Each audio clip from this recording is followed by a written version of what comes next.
don't know what this live is. We haven't done a live in, wow, 2 or 3 years. years. Yeah, it's been No a joke. while. Yes. Wow. How's it going, Sam? Well, I think people yell at us from across the world, and then we react to them. I think. Okay. So it's been years since I've seen you. How are the wife and kids? Little Timmy's doing well. It turns out he's a child prodigy. Not sure where he got that from.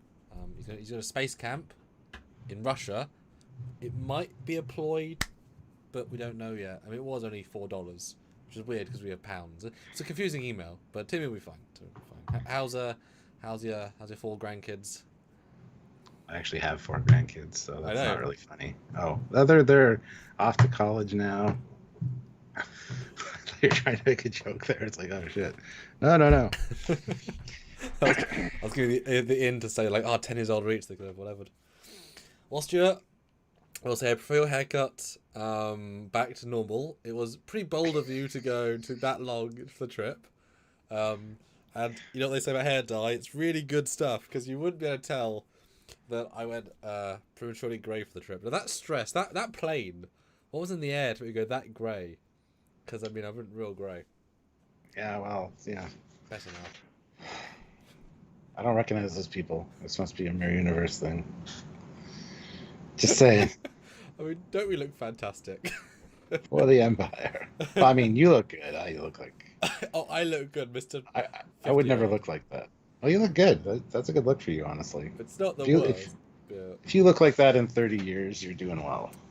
Yeah, but although my hair has more gravity than that, that is kind of given up. Because look, it stands up. It just does.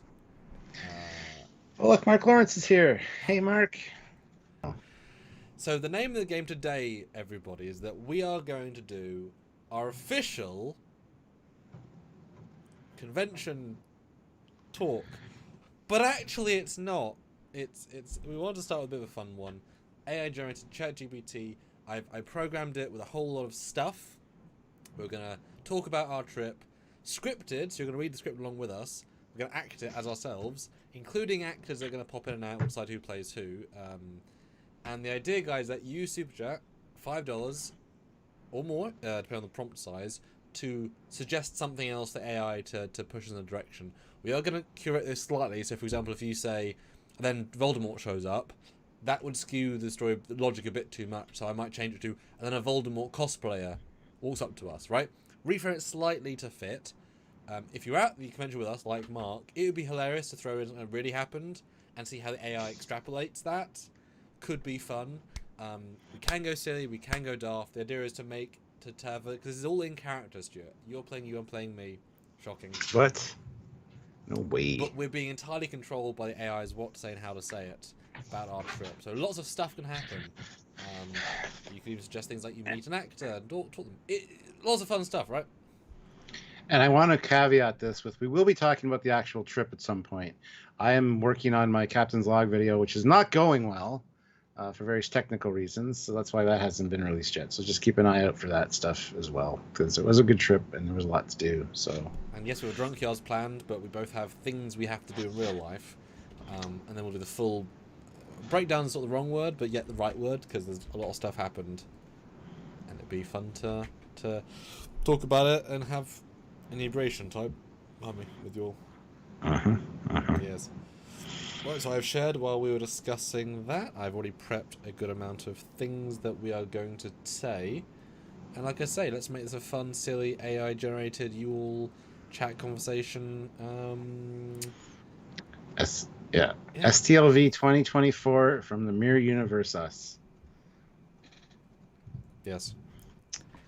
Fun way to start off. All right, so Stuart. Yes. Trekyards recap. Wow. Let's see what we're gonna say. Let's see what happened to us, Stuart, because we don't know. Sure. I don't know what happened. So, hey everyone, welcome back to Trekyards. It's good to be back after what was an absolutely amazing few days at Star Trek Las Vegas Convention 2024. Samuel and I here, ready to chat about all the fun, the chaos, and of course the trek. How are you feeling after the trip, Sam? Oh, haha, laughs. Honestly, I'm still feeling the effects of all the walking. My feet are threatening to go on strike. but I think I'll manage. It was Vegas, so worth it. But man, we packed so much into each day, didn't we? Absolutely. We got a ton to talk about today, folks. So settle in, and of course, drop your questions in the chat, and we'll get to as many as we can.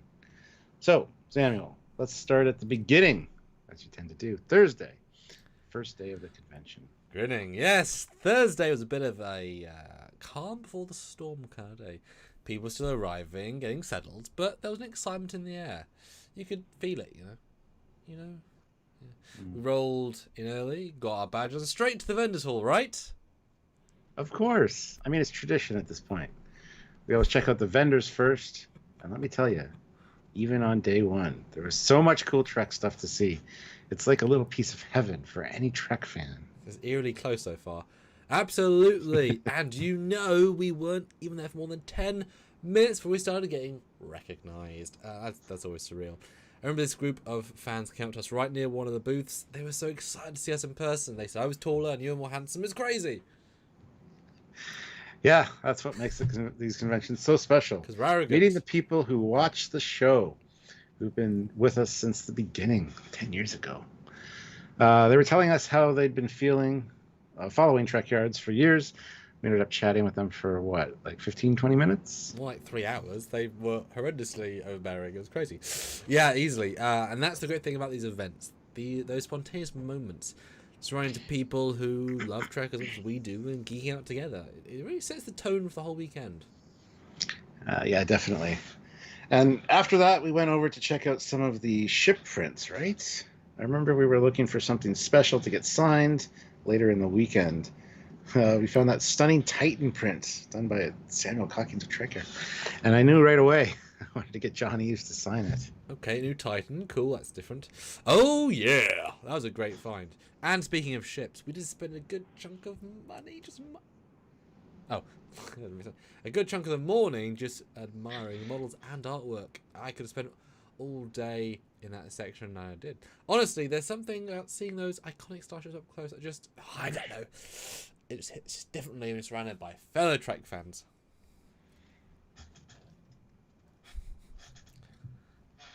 I can't read the rest because it's too low. That's a weird thing to say, Stuart. Remember, for 54 months at the rank of Federation Council. Good to see you, Ozzy. Time for blood wine with pineapple and pizza and chicken wings, Canada hot dogs and cookies. Goodness. There's a lot of things. Do they go together? Probably not. For sure. I mean, we're ship guys through and through. But then after spending far too much time in the vendors hall, we decided to grab some food. Now let's talk about the food at conventions, because honestly, that can make or break your day. Oh, absolutely. We made it a point this year to vary our meal choices. You don't want to get stuck in that old same food every day rut. I think for lunch on Thursday, we decided to head outside the hotel, right? It was only a week ago, and I can't remember. That's crazy, Stuart. Was I that drunk already? Yeah, we wanted to get some fresh air before we got too hot, too late. It was, 42 degrees Celsius that day? But inside, it was nice and cool. Anyway, we found this little spot just down the street. It wasn't Trek-themed or anything, but the food was solid. We both needed that fuel to keep us going throughout the day. Solid. Your food was solid. Google reviews. Yeah. Until I chewed it. Oh. Yeah, because as soon as we got back, it was straight into more convention madness. By that point, the place was really filling up. That early afternoon energy, you could tell people just getting started. But we're excited. Exactly. And I think that's when we ran into our first big name of the weekend, John Eves. We met him so many times, but it's such a pleasure to catch up with him. He was happy to see us, as usual. It sounds exactly like what happened. I mean, that's the genius of the where is it? That was up there, right?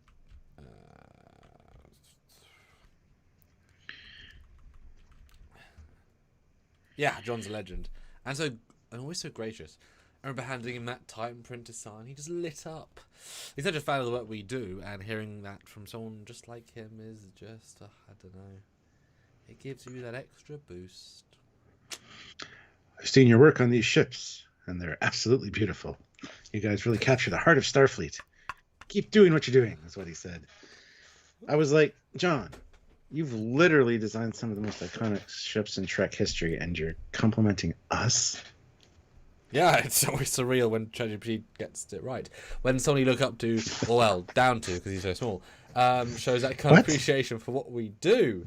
After that, we kept running familiar faces, both fans and the vendors. It's funny how quickly the day starts to blur when you're in the thick of it. True.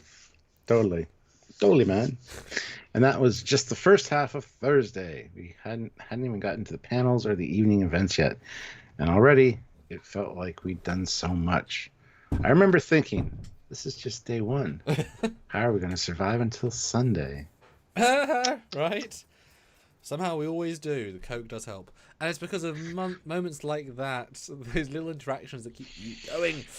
But yeah, that was the morning and early afternoon of day one. Things were just starting to ramp up.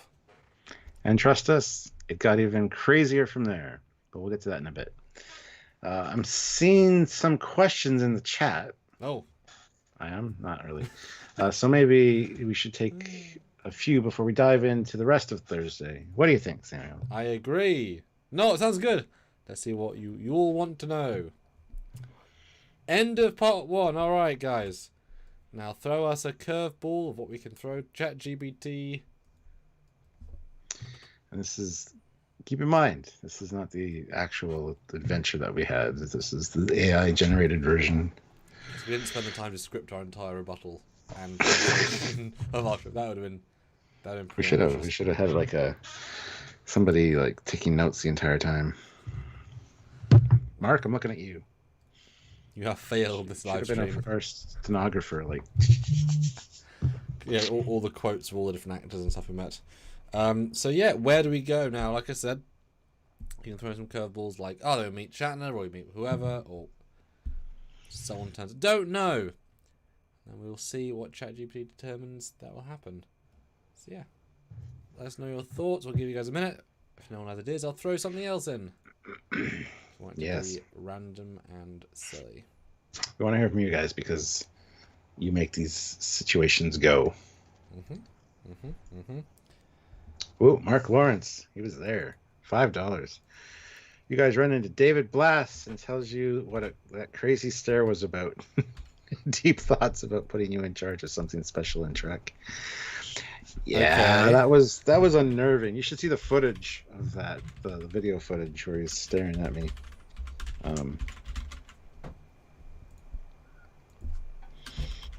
Yeah. Yeah, running into Dave Blass was actually fantastic. I'm just going to modify this slightly based on ChatGPT. So yeah, line up your after that is a great suggestion.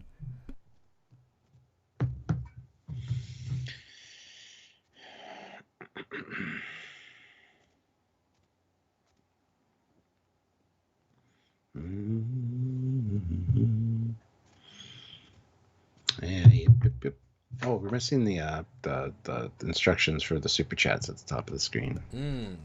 Yes. Where is that? I don't know. Super chat prompt. Is that what you want? So I have. That's what I currently have. Mark Lawrence, I had to. The picture was hilarious without context. Yes. Wait till you see the footage, man. Terry's talking beside him, and Dave's just like, I guess that was the one face he recognized in the crowd, so he feel more comfortable. He was, I don't know. It was weird. But anyway, it was a good trip. I'm looking forward to talking to you guys about it in more real lifeness. Okay, I've also a slightly modified version because even though it yeah, I give a bit more specifics. Might not know who Dave Blass is though. Yeah, we'll see. I didn't want to, because this won't know what season Season 3 is, but it should know his IMDb in theory. We'll see. So do you want to play Dave Blast or shall I play Dave Blast? Because he's in this chat, as in AI chat. You could do Dave Blast. Oh, no need. It says who imitates. Nope. Oh. It's decided our fate. Okay. Okay. So this is Dave Blass approaches us and has things. All right. I'd say, guys, interesting. silly ones are fine, and we'll modify them slightly to fit the theme, but silly is absolutely fine.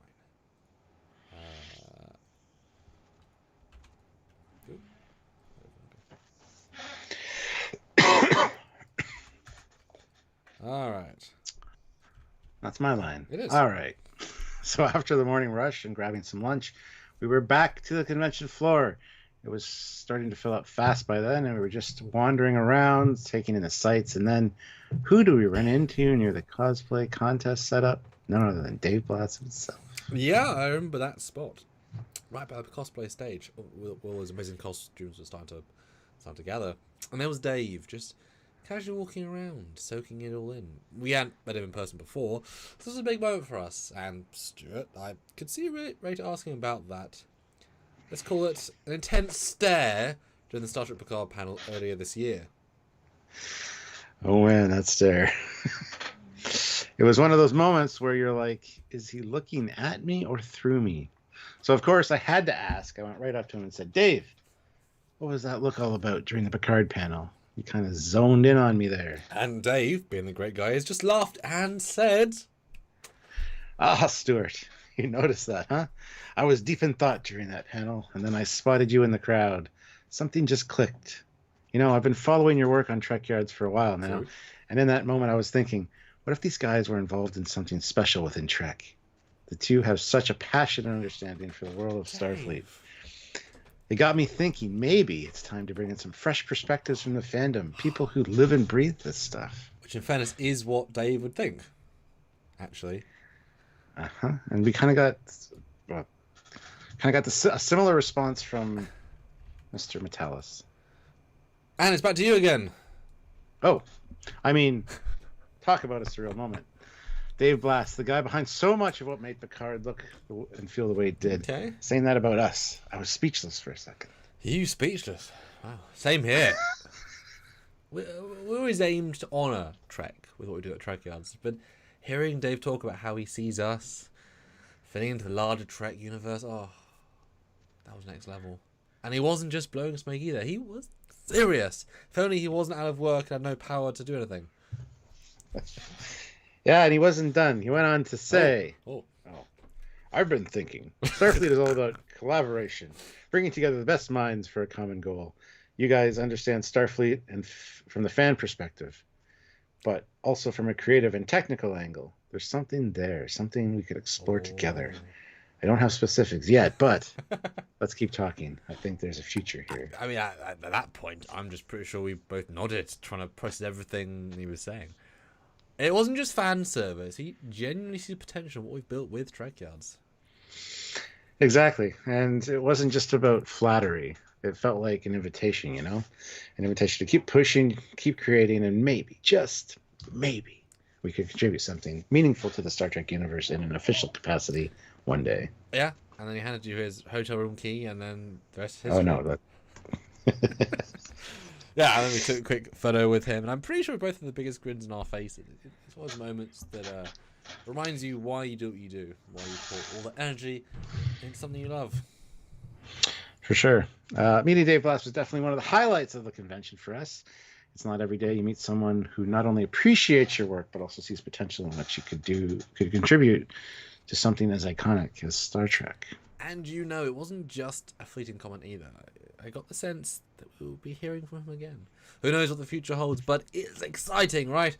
Just knowing that people behind the scenes in Trek are watching the fans, what they're doing, in the bathroom, in the shower, just watching. Great, yeah.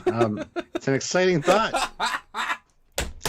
Make my shower more exciting. So for all you watching right now, if we suddenly disappear into the Trek universe, you know who to thank. Dave Blass. But seriously, it was a good conversation, and I think we both walked away feeling inspired. Absolutely. And that was just part of our day on Thursday. We've got so much more to talk about. But we've got some great questions coming in. So how about a few before we dive into the rest of Thursday, Stuart? Okay, the next question is from SVX. F-31 Sabertooth Raptor. Hi again, just wanted to know if you guys got my resubmitted email of my ship design of the Heavy Defender. If not, no worries. I believe we did. That was before the trip, though. It's a while ago. Maybe I don't see it. Not since before Vegas. Let's have a look. I think we got one. I'm pretty sure. While you're looking, though, Olivia Julius, $5. Want more Sam? No, really, Stuart took him for a bit, and look at all that gray hair Sam caused over one trip. Yeah, it's really yeah, I don't see an email. Can you tell us what the name would be under the email so I can search? Because I don't see any obvious ship email. Well, Ray Ricks throws in £5. Ray was there as well. Stuart's attention is then diverted by Mirror Tomy's scale model of the Mirror Enterprise refit spinning in the corner. Ooh. Mirror Universe refit. It must be strange. Yes. Now he knows us, we know him, and now it's like, now I'm picturing him saying that. Yep. It was great meeting you, Ray. That was awesome to see you there. So very memorable in all the right ways. Right, I'm gonna have to explain what Tomy is for this AI for it to be as funny as we want to be. So give me 2 seconds. Okay. Yeah. And guys, if you want the videos of the trip, don't worry, they are on their way, and we will be having a actual retrospective of the trip in a Trekyards format soon, because there was a lot to talk about. How big are the models? 32 inches. Okay. The refit's 34 inches because it's longer than the TOS one. 350 scale, if you really. So I don't know what you're looking for there.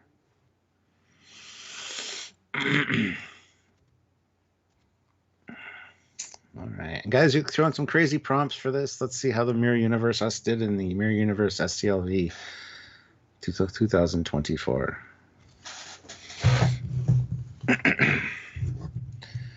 Hopefully you liked our thumbnail as well. I got a good laugh out of it.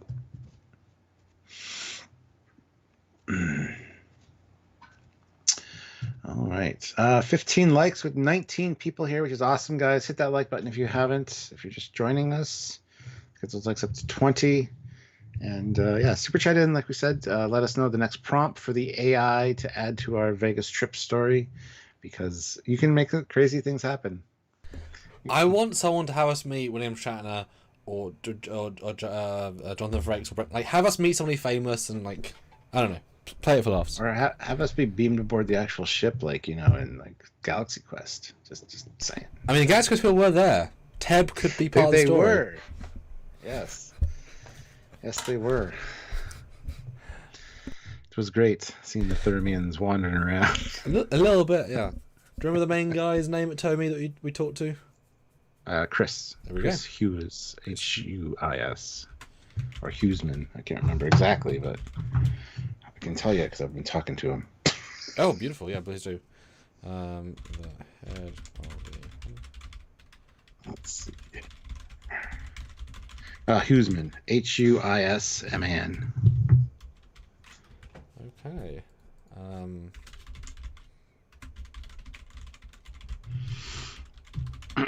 Working out a deal. After the refit, we're going to make a 350 scale Foley. USS Foley refit. Oh. Yeah. That'd be great. AI says, great, let's move on with Stuart getting distracted. Okay. Ooh, look, a squirrel. What? Yeah. Dear me. Mark says Ray. Ray says Mark. Ray and Mark. We all know each other so well now. Okay. Oh my god, if it imitate Chris.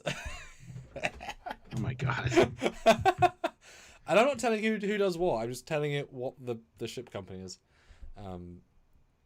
Okay. Goodness, I wonder if they change it. These are quite long prompts. Okay, there we go. All right. Good suggestion. Oh, no, it's still going. Bloody hell. There we go. Okay. Okay, Tomy. Now let's see if you understood what the hell I said, because Tomy didn't do shit. I mean, nobody understands what the hell you say, so if AI can, I'm impressed. Isn't he nice to me, everybody? Okay. 15. All right. Oh, thanks to Ray.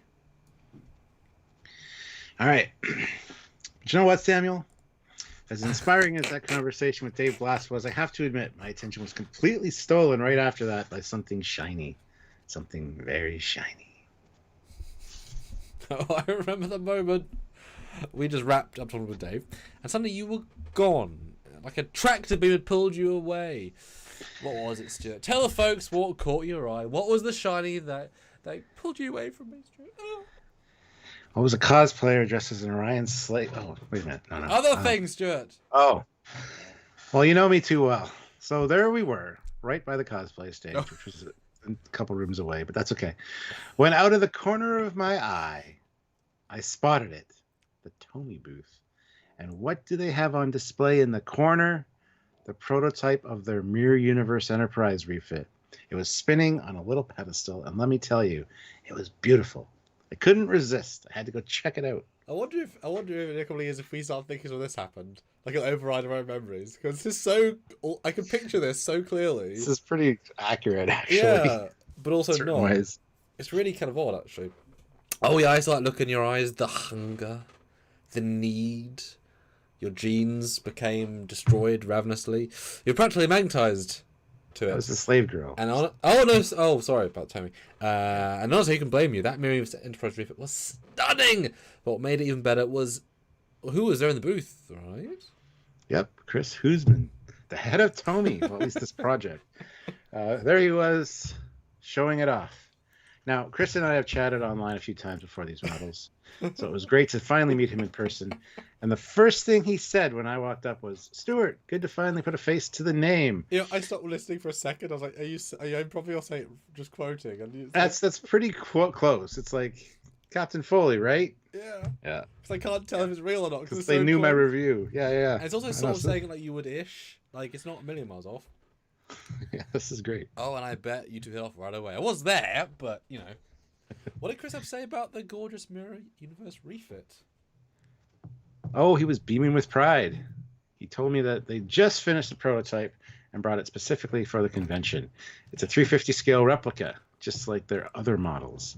And this one had all the wicked details you'd expect from the Mirror Universe. A slightly darker hull, those ominous red highlights, and of course, the Terran Empire insignia emblazoned across the saucer section. Did not tell that to put that in. That's cool. Yeah, I remember seeing the insignia. It was giant. It couldn't miss it. It's amazing how a few changes can give a ship such a menacing feel. Did Chris give you any insider details on when we expect to see it available? Yeah, October 2025. Oh, sorry. Yeah, I remember. No. Oh, we're both looking at. Oh, I'm imitating Chris. We're both looking at a release sometime next year, Chris said. That's actually October, possibly. Yeah, but we wanted to bring the prototype here to gauge the reaction. So far, it's been overwhelmingly positive, and we're confident it'll be the shit. I mean, a hit. Yes, he was a big potty mouth, wasn't he? Then he added, Stuart, you've been so supportive of our work, and I wanted you to be one of the first person to see it in person. That was a pretty cool moment. Even let me close up and some detailed photos, which I'll be sharing to the channel soon. All accurate, by the way. And I also saw a hidden Easter egg on it, which nobody knows about. Yeah, did that make it online, or has it not been talked about yet? It has not been talked about yet, and it probably won't be until release. That's what they were saying. Yeah. But it's really cool, and I'm really impressed. It is. So. It shows the love they put in. Of course, you got the inside scoop. That's one of the perks of being in the Trekyards crew, right? Like, it's great to see how passionate, these creators are, whether designing starships for the screen or making models for fans to buy. Chris and his team have really nailed the balance for its accuracy and collectability, meaning cheap and good enough. AI is correct. Absolutely. And it was just fun geeking out with Chris in person after all those online chats. He has such a deep love for these ships, just like we do. We talked for a bit, about what goes into making these models, from the research to the actual design and manufacturing process. It's impressive stuff. And seeing the Mirror Universe refit up close, it's every bit as cool as you'd imagine. I can only imagine that restraint it took for you not to walk out there with the prototype under your arm or over your head because it's giant. It was just resin and it had sagging nacelles, which won't be on the final one. Oh, sorry. Believe me, I was tempted. But yeah, it was one of those moments that remind you how much love and care goes into these things. It's not just a product. It's a piece of Star Trek history that fans can own and display.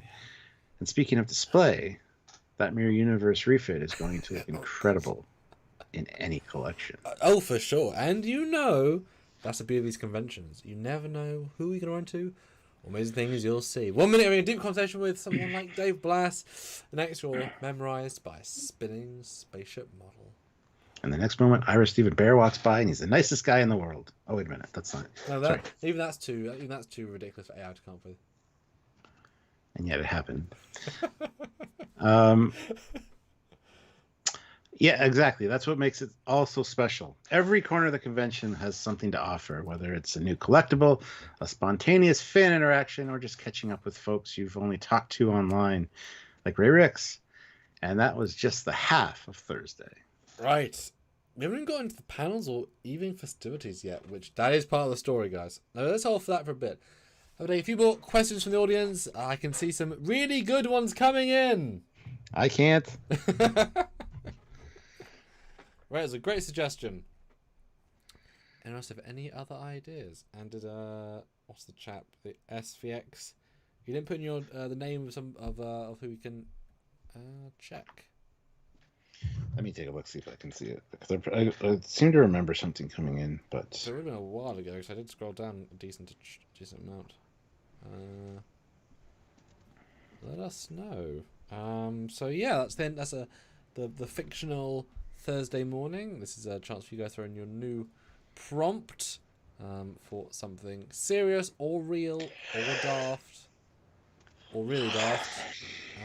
Anything can happen. And yeah, it can be. And anything should happen. Yeah. So prompt away, guys.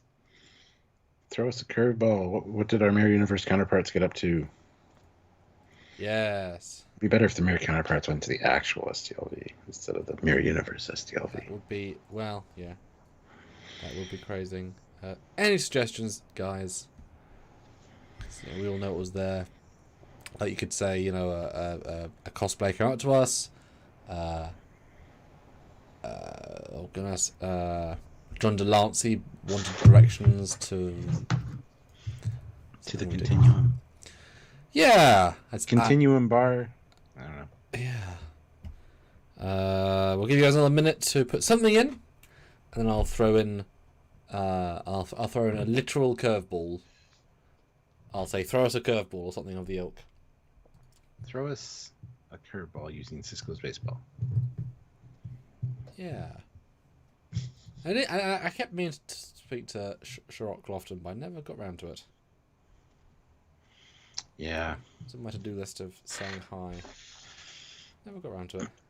I was kind of seventh rule out with all the seventh rule people there. Yes. Ray Ricks again throws another £5. Thank you, Ray. Emily Coots comes to speak to Stuart and Sam and was friendly. Okay. Because Mirror Universe. Yeah. Okay. Oh, yeah, she was there too. I love that, Ray. That's good. That's very good. It's great when you guys know us so well. And I like how that's why I put in, I said she was on Discovery, and it says, let's continue the story with Emily Coots, who played Kayla Detmer on Star Discovery. Wow. Oh. Okay. This is ChatGPT responding to my Ray's who played Detmer on Discovery, approaching Stuart and Samuel after they admired the Mirror Universe Enterprise refit model. Since Emily's character has a significant Mirror Universe counterpart, this will play into the conversation. I'll keep it friendly and conversational. Interesting. Okay, I'll be Emily, because you would butcher that, no offense. As in, I'd say it poorly too. Ooh, harsh. Alright. He's so mean. Look, I always like seeing the actors. I was happy to We see saw a lot of actors, talked to a lot of actors. It's great. I want to tell the real stories now. If only. Alright. Thank you, Ray. And guys, yeah, throw in, like, these fun stuff is here to play with. Throw in a fun idea. All right. So after I finally, I thought I said peed myself, but it pried myself away from that incredible Mirror Universe Enterprise refit, Sammy and I were just about to move on when, who walks up but Emily Coots herself. Yes, and those of you might not know her. Emily played Kayla Detmer on Star Trek Discovery, both in the Prime and Mirror universes. So seeing her right after admiring the Mirror Universe starship felt like the universe was trying to tell us something. Absolutely. Are you okay? And let me tell you, she was super friendly, which was odd. She came right over, smiled, and said, Oh no, I remember, Stuart. Let me take it from here. Hey, you two! I couldn't help but notice you checking out the Mirror Enterprise refit. Mirror Enterprise stuff always seems to have a way of grabbing people's attention, doesn't it? And yeah, you piloted one back to Starfleet HQ under impulse power with the Washington. She lost her smile at that because she realized she was being cut out of the series. Yeah, that's a sore spot, Stuart. Yeah, and of course, Stuart, and I'm a little starstruck, especially Stuart, pun intended. But Emily was just so easy to talk to. We ended up chatting with her for a bit, and she told us how much fun she had playing the Marine version of Detmer. She said it was like tapping into a whole different side of her character, a bitchy one. Wait a minute. I remember her saying... No, Stuart, you'll get it wrong. Let me say it. Playing Mirror Detmer was such a blast. It's like getting dialed up to 11 in the Mirror Universe. The confidence, the edge, it's all there. And honestly, as intense as she was, it's kind of liberating to step into that version of Detmer for a while and get more dialogue than ever before. And I think I joked with her about how it must have been nice not to worry about stuff like regulations for a change. She just laughed and said, Stuart, oh, totally. Mirror Detmer didn't ask for permission. She just does what she wants. It's a little dangerous, but hey, that's the fun of it, right? And aren't you impressed, Stuart, by my memory? These are all word-for-word verbatim quotes. It's great. Yeah, it's fantastic. Thank you. Photographic memories coming into play. Finally. Yeah. And after that, we talked a bit about the convention itself. She was really enjoying meeting the fans and just soaking in the atmosphere. It's clear she loves being part of the Trek community. She even mentioned she's a bit of a fan herself and enjoys seeing the creativity of fans, especially all the cosplay. I hope we get to meet Mirror Universe Ray Ricks. That's not up to us, is it? Where's the... What was the last line? Especially all the cosplay. Yeah, that's right. She was just saying how much she loves seeing people bring their own spin to the universe characters. The fandom just runs with it. And then we started talking about Trekyards, of course, and she was curious about what we do. It was nice to share our love of starships with, and see her get so excited about it. Yeah, she generally seemed not to know what the fuck we did because, anyway, interested in our work, which was awesome. I remember her saying something like... No, against you, you'll butcher this. You guys really dive into the details, huh? I love that! Starship's such a big part of what makes Trek feel like Trek. I think it's so cool keeping passion alive with your show. Or, she might say it like this. You guys dive really into the details, huh? Oh, I love that. Starships are such a big part of what makes Trek feel like Trek. Nerds. I think it's so cool that you're keeping passion alive with your show. Either way, I can't remember which way it was said. And that was just a nice moment, Stuart. You could tell she wasn't just being polite. She really meant it. We wrapped up by taking a quick selfie with her, and she wished us luck with the rest of the convention. Yeah, and she even joked as she was leaving. Keep an eye out for that more Universe stuff. It's always lurking around here somewhere. It wasn't a funny joke, but she tried. Well, we were in the Mirror Universe, so yeah, it's kind of funny. Okay, it's definitely funny. And that was a perfect sign off for her. We thanked her for stopping by, and she was off to explore the rest of the convention for some reason. But that little encounter just added to the magic of the day, didn't it? Didn't it? Definitely. Yes. It's moments like that, those unexpected interactions, that make these conventions so special. We just come from admiring the Mirror Universe Enterprise, and then we ran into actors who played one of the coolest mirror universe characters in Discovery. Talk about perfect timing. Exactly! And you know what makes conventions like this super unique. And yeah, you never know who you're going to bump into next. And every interaction has its own little AI story. I mean, story. But hey, we've got more to talk about on Thursday, don't we? Oh, we sure do. But before we dive into the next part, I'm seeing some great questions in the chat. Let's take a few before we continue with our Thursday adventure. It's a busy Thursday, isn't it, Stuart? Busy. It is. It was, though. And Benjamin Stone, Ooh, $5 or £5. You both felt a hand on your shoulder and turned to see Christopher Lloyd. He tells you he needs 2 extra singers for his Klingon opera. Well, Christopher Lloyd was there, so yes, indeed. You can be Chris. Okay. Oh no. I love the actors just wandering around. No handlers, just you know. Yeah. There were a few that were doing that, Oh. to be fair. Oh, it's Christopher Lloyd. He's more than 10. Oh, only 85. Mm. Good suggestion, guys. These are real people. I like it. There we go. Okay, and guys, keep throwing them in. This is it's messing up my perception of the event because I sort of remember this, but don't. It's getting surprisingly accurate on a lot of things, so.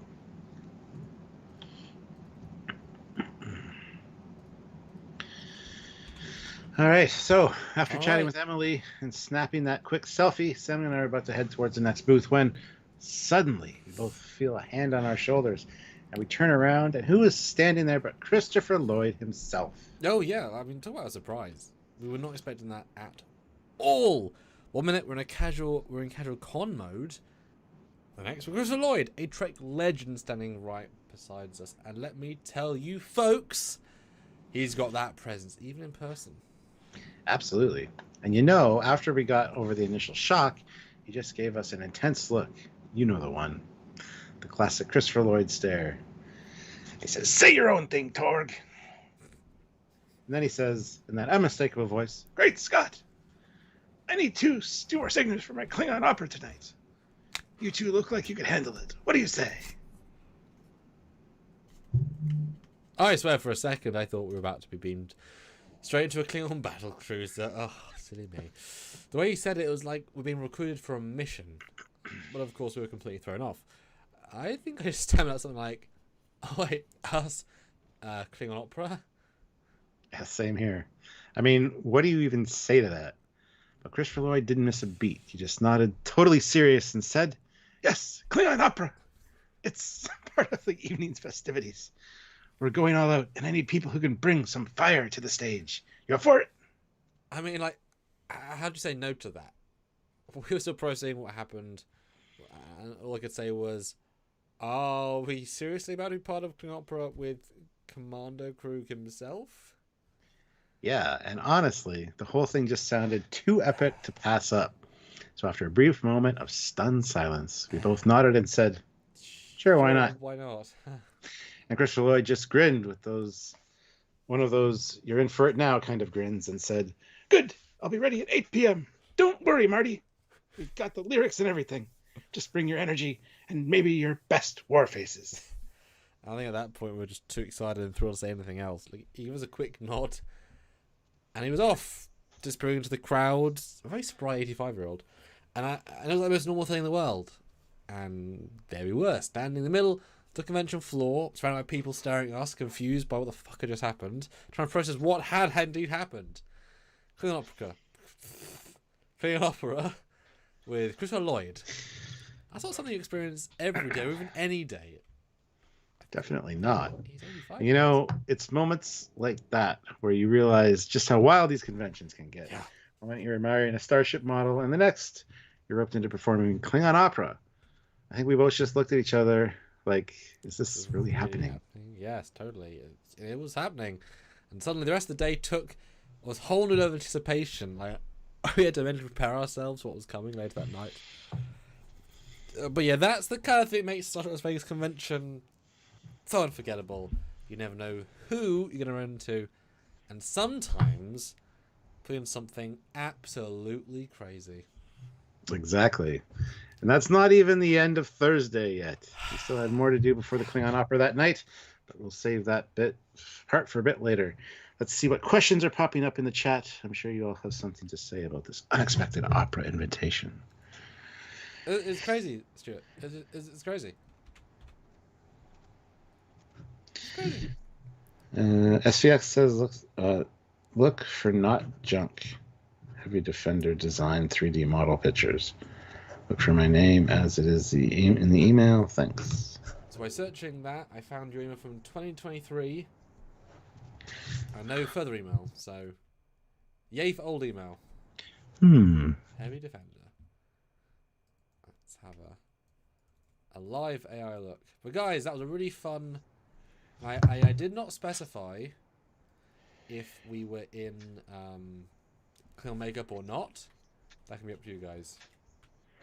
Oh my god! It's funny because there is Klingon karaoke. There is. With Gowron and Martok, so many variations in this. Goodness. Huh. Well, there we go. We're looking at your ship now. Well, at least he is. I can't see it. What variations? I recognise the pieces because I've used these pieces before, give or take. Huh. Crazy. A lot of variants. Hey, Trekyardians, good to see you. And Benjamin, that was a great one. So, as always, where do you guys want to go next? We can continue the story. Maybe the party will get crazy. Maybe we'll bump into an actor, or Sean Farrell from Trek Culture, or Ellie Littlechild from Trek Culture. Indeed. Well, if you know who the hell that is, we'll find out. Aaron Waldkey. I did mention Aaron. He might appear in the story organically. Don't know. So yeah, we'll give you guys another minute or two if you have a suggestion of where you want us to go, because you have had some good ideas so far. And Eric Martin is here. Love the Bob Seger look on Cap. Thanks. I like the hair like this too. Speaking of, guys, just so you know, Sam actually got a chance to see Spaceballs. I did. On a big TV at Eric's place. So thank you, Eric. Yes, it was an experience. In focus! Yes. That was good. The monologue was great. I liked it lots. Not a perfect film, of course, but that would be hard to do. Trekyardians is praising your fan films. I mean, there's no accounting for taste. Oh, thank you. Yes, they were hard to make, lots of time, lots of effort, good amount of budget spent, but we're trying to help Prodigy.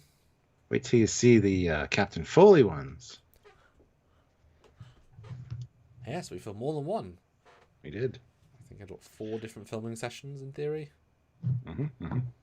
Different audio and lighting in each one. Yep. Different levels of heat and sweat and comfortability, all over the place, and it's great.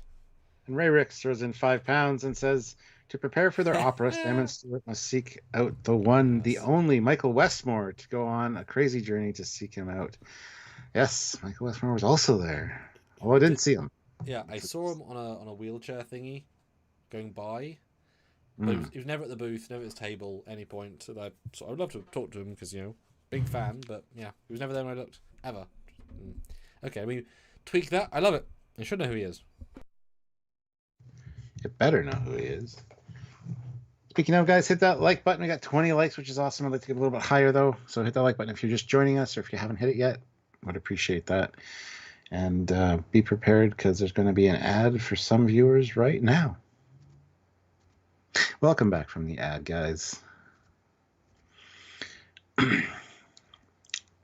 YouTube inserted an ad for you guys. I apologize, but this is the way things happen.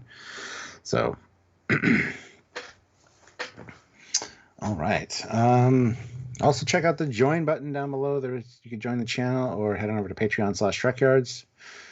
Or don't forget to check out some of the Trekyards merch in the links in the description of the videos. Maybe grab yourself some cool shirts. All generally important to doing things.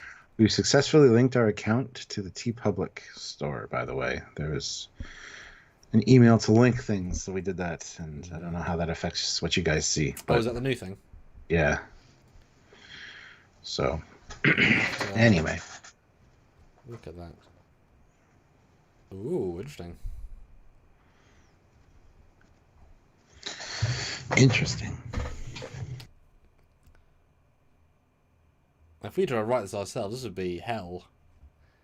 So it's fun to have it. And just for anybody that's joining us that didn't hear earlier, the actual videos and stuff from Vegas will be out shortly. We're just getting those ready to go.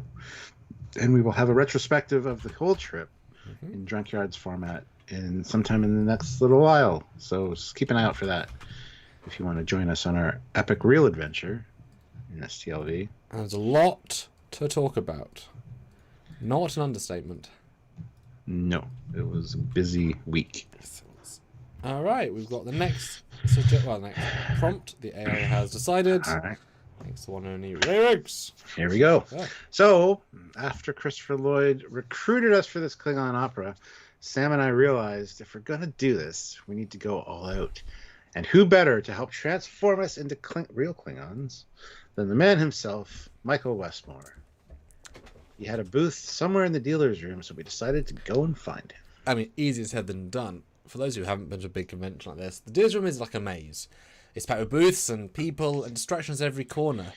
We started our mission to find Michael, thinking it'd be a quick walk. But of course, nothing is ever that simple at a convention. Oh yeah. We started off confidently, heading in that direction.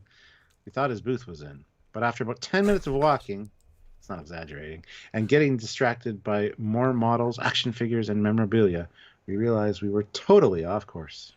And of course, being who we are, we couldn't resist stopping at a few of those booths. I remember, oh for goodness sake, this is true. I remember we ended up at one of those, one that had a bunch of Star Trek props and replicas. Jesus Christ. That was right after the Tomy. I think we spent a good 5 minutes just geeking out over the details on the tricorders they had there. That's fucking accurate. Oh my god. Oh yeah. More than 5 minutes. Were amazing. But then we remembered our mission. Find Michael Westmore. So we asked someone for directions. And they pointed us towards the back of the dealer's room. Easy, right? Well, not quite. Because as soon as we got to the back of the room, we ran into another distraction. A life-sized Borg alcove display. I mean, come on, Stuart. We couldn't just walk past that without stopping. We're not monsters. We didn't actually find one of those, by the way. Oh, we did in this universe, though. I keep forgetting this is the Mirror Universe version of us. Nope, not a chance. We had to take a couple of pictures there, of course. But then we really got back on track. At least we tried to. We were weaving through the crowds, dodging cosplayers, and navigating around the endless booths. It felt like we were on some kind of quest. A quest! Indeed. At one point, I remember we got turned around and ended up back near the entrance. We looked at each other like, how did this happen? We're going in circles. This room is only, like, small. Yep, but finally, we spotted him. There he was, the legendary Michael Westmore, sitting at his booth, chatting with fans. And let me tell you, folks, seeing him in person is like meeting a Starfleet admiral. The man has created so many iconic looks for Trek, and we were about to ask him for help with our Klingon opera makeup. A commitment indeed.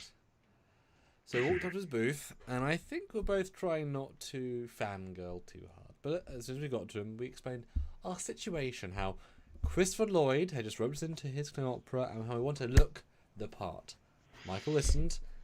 He just smiled and said, "Oh, Klingon opera, huh? That sounds like quite the adventure. Let me see what I can do for you." And just like that, he started giving us some tips on how to make ourselves look as Klingon as possible with whatever we had available.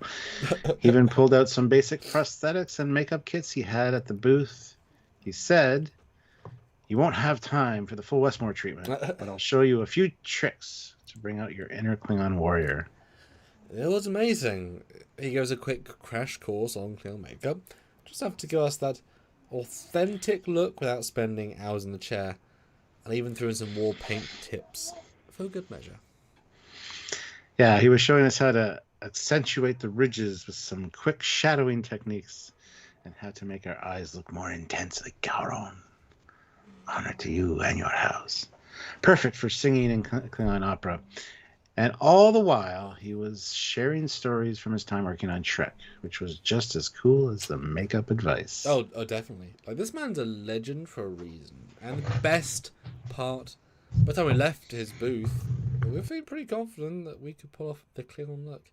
We thanked him, and he just smiled and said, "Good luck tonight. Sing like true warriors, and make sure to stay hydrated. Klingon opera can be intense." Also true. Good advice. So, with our new Klingon makeup skills in hand, we set off to prepare for the evening's performance. But that journey through the dealer's room, it was like a mini adventure within the convention. A quest for Klingon authenticity with a legendary guide. And we got there in the end. Thanks to the one, the only, Michael Westmore. We were ready to take the stage as true Klingon warriors. Or at least, we hope so. But that story is for a little later on. What do you think, Stuart? Should we take a few more questions before we get to the evening's events? Absolutely. Ignore our failure of showing up looking like Discovery Klingons by mistake. But let's see what our viewers are curious about while we catch our breath from that wild afternoon. Damn. A lot has happened, Stuart. Yes, this is shaping up to be a better con than we had for day one anyway. I mean, personally asked, that's quite a moment. So yeah, wow, okay. Yeah. Can go anywhere or nowhere. Up to you, or we'll try on the prompt. But suggestions, thoughts, what do you guys think? Again, I'm definitely visualizing this. Yeah, me too. 100%. It's not hard to do for the first part because it's pretty accurate. I wonder if I know you ChatGPT as a picture option. Stuart Foley dressed in Klingon costume and makeup. The chance of it knowing what the hell that means is super low, but let's see what. Captain Foley from Trekyards is what you should put. Well, indeed, but let's see if it just understands. It's using a different version of the software to think. It's so specific, but might shouldn't really do that really. I'd be interested to see what it comes up with. You know, I've got a really great picture of me as a Klingon. I mean, this is definitely cool. Oh, very quick as well. So not at all what was asked in terms of actually, but Stuart's pick. Let's see. While you guys think about your next suggestion, so this was one of the several AI picture generators asked for Stuart Foley in Klingon costume and makeup. Interesting. Let's see if I can use the ChatGPT, the newer version one.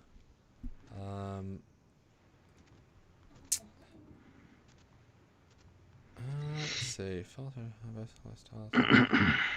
Oh, they removed. Huh. Here's what I actually look like as a Klingon, just for the record. Ah, yes. Glorious. From Trekyards Klingon.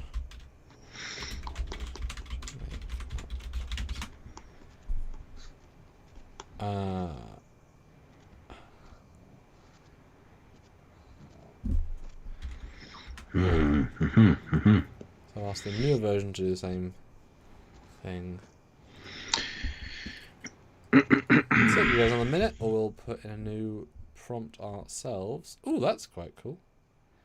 Huh. Definitely more Klingon-y. It wouldn't specific person it. So that's the more advanced ChatGPT model, creating a Klingon captain. I mean, makeup-wise, that's not a million miles away.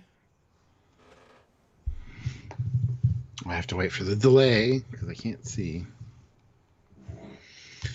As is the way. Oh, yeah. Not too bad. Try this again, but give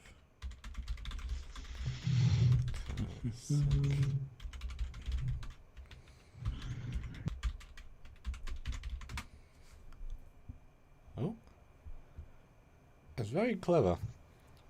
Very, very clever. I did at one point for one of the different algorithms. You can throw an image and ask it to make like a variant of that. I did put this in once. Obviously, it was super not correct, but it was super interesting to see. Alright, just ask the same algorithm to give the person Klingon style hair, so that is what it thinks Klingon style hair is. Boom goes the dynamite. Boom goes the dynamite. Yes. Not bad at all. Bit too real beardy, but still very cool. Benjamin has a question, Stuart, if you want to read Benjamin's question. What are your guys' favorite cosplays for yourselves? Good question. We don't really have one. I don't like cosplaying, generally. It's coarse and it gets everywhere. What? Yes, it's coarse and rough and irritating. Gets everywhere. I look good in Voyager. I just suit that style of uniform. By the time I see myself in my very elaborate 8th Doctor costume, that, of course, is a bit more fancy. It's not just a cozy mart with improvements. Everything's a unique piece. So that is rather fancy. Alright, so if anyone has a new suggestion, I can pull us in a new direction. Alright, let me have a little think. Maybe do Thursday night performance or something. Close out Thursday. So we still got a whole weekend to do. So guys, hit that like button. 22 likes, which is great. But if you're just joining us and haven't hit it yet, please do so. General Grievous says he just goes as himself. Well, you should rethink that because, yeah. No one wants to see that, General Grievous. Okay. Absolutely. Let's move right into the Come Up Bra on Thursday night. Dun dun dun. Anything can happen. Okay. Let's let that All right. do its thing.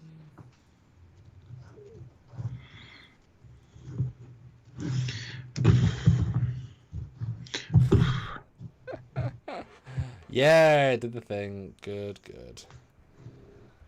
I threw it a curveball and it curveballed me back. Very good. Very good. Alright. I think this is all generated by the powers of AI. I mean, I was reading along. I did give it some knowledge around it. But let's see what it has for us. All right. So after that crazy journey through the dealer's room and our quick crash course for Mike Westmore, the time had finally come. Klingon Opera Night. Christopher Lloyd was serious about putting on a show, and there we were getting ready to join him on stage. Yeah, it was one of those, is this really happening moments. We showed up at the venue, and it was all decked out with Klingon banners and dim lighting, that epic, intense atmosphere you'd expect from a proper Klingon gathering. Of course, it wasn't just us. There were other celebrities there too, ready to take part in the madness. Oh, absolutely. As we were getting ready backstage, we ran into Robert Ricardo and Gates McFadden. They were there too, also roped into the opera, thanks to Christopher Lloyd's charm. You could tell they were both in on the fun. Yes, and Rob Ricardo, he was totally into it. He was warming up his voice, humming some deep operatic notes. He saw us with a grin and said, "Welcome, gentlemen. Are you ready to sing your hearts out for the Empire? Just remember, loud and proud in the Klingon way." Classic Robert. And then Gates McFadden chimes in, looking regal in her Klingon-inspired outfit. She gave us a knowing look and said, "Just follow my lead, boys. Klingon opera is all about passion. If we're going to do this, we're going to do it right." It was so surreal. who were suddenly backstage about to perform in a Klingon opera with Christopher Lloyd, Rob Picardo, and Gates of Fan. And honestly, it felt epic. The energy in the room was off the charts. Warp 10, you could say, Stuart. Warp 10. Yes. Oh, definitely. So there we were, dressed up in our Klingon makeup, thanks to Michael Westmore's tips, and waiting for our cue. The whole place was packed, and the audience was buzzing. And then the music started. This deep, rumbling sound that felt like it was shaking the whole room. Yeah, it was that kind of music that you want to pick up battle and charge into battle. And then Chris Lloyd made his grand appearance, looking every bit the Klingon commander, and launched into the operatic verse. It was intense. Totally. We had the crowd. He had the crowd in the palm of his hand, and then it was our turn. We stepped onto the stage, and suddenly, it was like everything else disappeared. It was just us, the music, and that epic Klingon energy. And then we went for it to give everything we had. The lyrics are like this: Koch pool paktor, kap kablech poo. Here, sons of Kalas, here, your daughters of warriors. Yoch boch, mal daboch jesvil. The blood of battle, the heart of glory. Nitakyu akes patoch. Kalas' son stands alone. Gov chabak ak baktakuchka. Honor gained, but never surrendered. Never surrender. One tab. It was one of those moments where you just go for it, no holding back, and the crowd loved it. They were cheering, shouting, and they were feeding off the energy. When it was all over, we got this massive round of applause. We couldn't help but feel like true Klingon warriors for a moment there. Yeah, and as we wrapped up, Christopher Lloyd gave us this approving nod, like, you did good, warriors. And that made the whole thing worth it. Klingon opera. It's not for the faint of heart, but we survived. With the faith of our hearts. Kapla. Yes. Survived and thrived. And honestly, how many people can say they've sung in a Klingon opera with some of Trek's finest? I think we actually outshone Gates and Robert. It was crazy. That's the kind of memory that stays with you forever. What a way to end well, was it the end? I don't know. Of Thursday night, huh? Absolutely. And that was just our first day, and it felt like we'd experienced a lifetime of stories. Mm-hmm. But there's so much more to come. Before we dive into the rest, though, I'm seeing some questions in the chat. Let's take a few before we continue our journey through STLV 2024. There you go. Perfect dialects. Yeah, not so much, but thank you, Benjamin. Look, I prefer Klingon opera in its original Shakespeare, okay? I prefer Klingon opera in its original English, yes. I feel like I should write that in a fan film. So good. Oh, yeah. Right, so that's the end of day one. Throw us some curveballs, throw us some interesting stuff. This is, you guys got another 15 minutes in this particular story to craft the silliness or the real. You're at your tremendous mercy. Have mercy. And have fun too. Yes. And guys, do go back and check our While We're in Vegas content. We had the Time Trip Premonition original fan model, which we looked at years ago, redone. That was a few weeks ago. We looked at the Heritage Tray from Stowe. That was a fun little video we did. The Interceptor class, which was designed years ago, decades ago, and we looked at again. The Shrike from Picard, really, really good views. And the Milikowski class from Discovery, with again some pretty nice views. And all filmed at very different times, give or take. Go check out our past ships. Some people say we don't do ships. Look, 4 ships right there. We do ship stuff every Saturday, my dudes. For 10 years. Yep. That's what we do. That's what we do. Right, I'll start. Make sure you're subscribed and do all things. Yeah, make sure you are still subscribed, in fact. Alright, I will write another quick prompt. But guys, throw in a curveball, so I want to see what happens at the party. Yes, what happened at the Klingon after party? Who knows? What happened that evening? Who knows? What happened the next day or the following weekend? Throw in a curveball for us. Let's see what the AI wants to torture us with. It's already had us sing Klingon opera, so I mean, hey, that's pretty awesome. How much more awesome can it get? Good question. You guys can decide. That's the point. If you're just joining us as well, hit that like button. 23 likes, which is great. I'm getting up to like 25 or 30 possibly. So hit the like button if you're just joining us.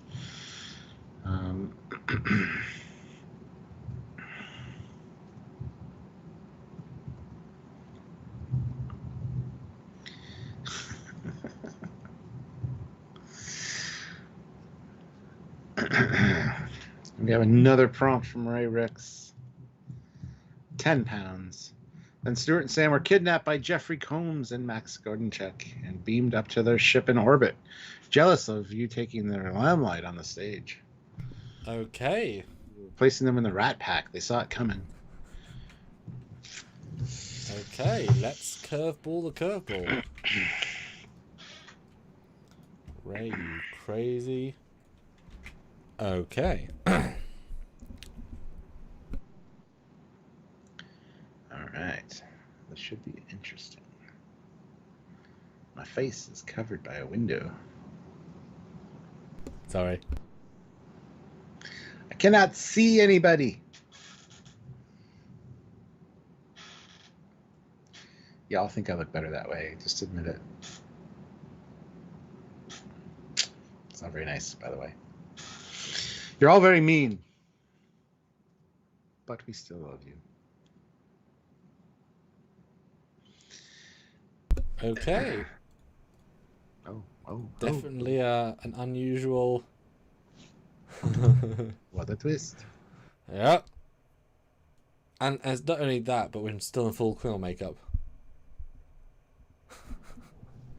Ah. I mean, like Dr. Lazarus. Yeah.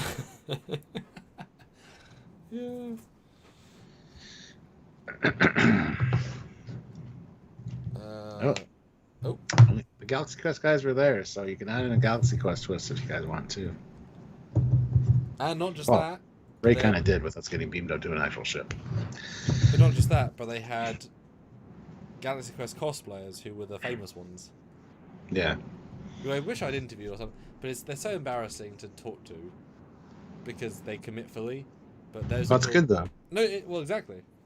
I wonder if they're reachable for a fan film. I'm sure they would be. I'm sure they would be too, because they just got to turn up and be themselves, which is odd. All right. All right. With the curveball, and I've thrown some slight clarifications to things. We'll see how that. All right, Stuart. So just when we thought our night couldn't get any crazier after the Klingon opera, things took a wild turn. Samuel and I were backstage, basking in the afterglow of our warrior performance, when suddenly everything went dark. Yeah. The next thing we knew, we were being kidnapped. Yeah, you guys heard that right. Kidnapped. And who was behind it? Like, I know it was on the news and everything, but none other than Jeffrey Combs and Max Gordenchek. Apparently, they weren't too happy about us stealing the show with our opera performance. They decided to take matters into their own hands. But here's where things got weird. Not the beaming, now. Oh, it gets really weird. See, it turns out that Jeffrey and Max didn't just kidnap us for some convention prank. They actually beamed us to their spaceship in orbit. And no, I'm not talking about a fictional starship from Trek. I'm talking about a real-life spaceship. Yeah, and before you ask, they weren't hallucinating. The Molly hadn't kicked in yet. This was legit. So how did two actors from Star Trek end up with a spaceship in orbit? Well, let's explain, because it's surprisingly logical. Sort of. It all started a few years back. You know how Jeffrey Combs was always playing these cunning, sometimes slightly sinister characters in Trek? Well, apparently, he decided to apply some of those skills to real life. Jeffrey got involved in a top-secret space tourist program, one that got backed by a bunch of eccentric billionaires who wanted to push the boundaries of private space travel. Yeah, when we say eccentric, we really mean it. Those folks didn't just want to launch a few satellites. They wanted to build a small fleet of privately owned spaceships. And somehow Jeffrey Combs, with his trademark wit and charm, managed to convince them that he should be one of the first non-billionaires to get his hands on one.